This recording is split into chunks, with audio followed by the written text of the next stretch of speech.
Saudara, diaspora Indonesia di luar negeri memiliki peran penting dalam setiap pemilu. Cara mencoblosnya pun berbeda dengan di Indonesia. Kita ikuti perjalanan diaspora Indonesia di Australia yang mencoblos di pemilu 2024 ini.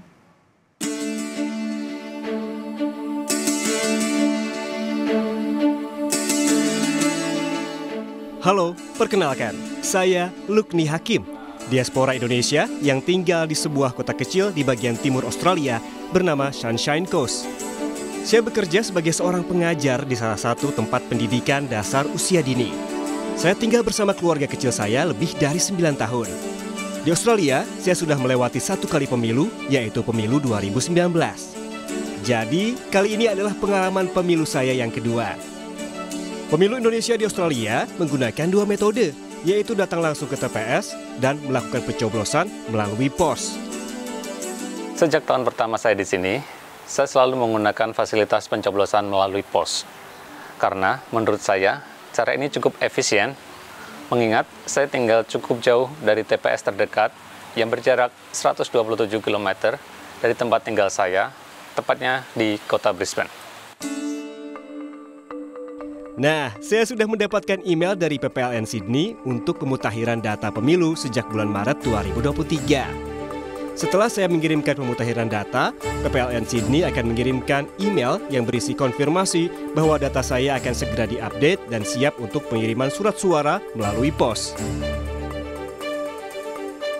Walaupun saya tinggal di Australia, untuk mendapatkan informasi tentang pemilu sangat mudah, karena bisa mengakses live streaming Kompas TV yang menjangkau ke seluruh dunia.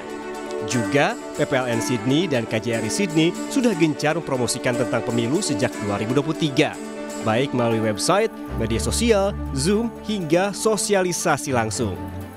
Saya sudah mendapatkan email dari Panitia Pemilihan Luar Negeri atau PPLN Sydney untuk pemutakhiran data pemilu sejak bulan Maret 2023 lalu. Pemutakhiran ini memiliki tujuan untuk mengupdate data diri pemilih luar negeri jika terjadi perubahan. Setelah saya mengirimkan pemutakhiran data pemilih saya, kemudian dari PPLN Sydney akan mengirimkan email yang berisi konfirmasi bahwa data saya akan segera diupdate dan siap untuk pengiriman surat suara melalui pos. Saya sudah menerima surat suara yang dikirim oleh PPLN Sydney sejak 16 Januari 2024 melalui pos.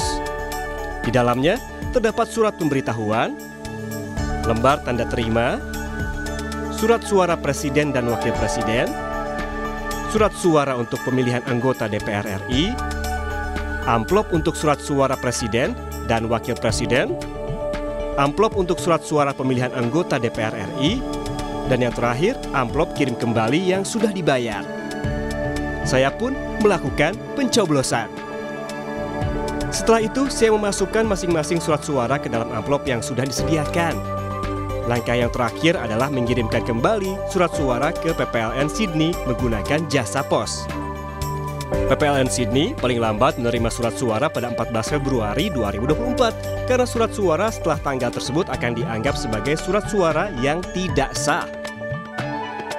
Ya, itu tadi pengalaman saya melakukan pencoblosan melalui pos di luar negeri. Meskipun berada jauh dari Indonesia, suara para diaspora juga penting untuk menentukan masa depan Indonesia untuk 5 tahun ke depan.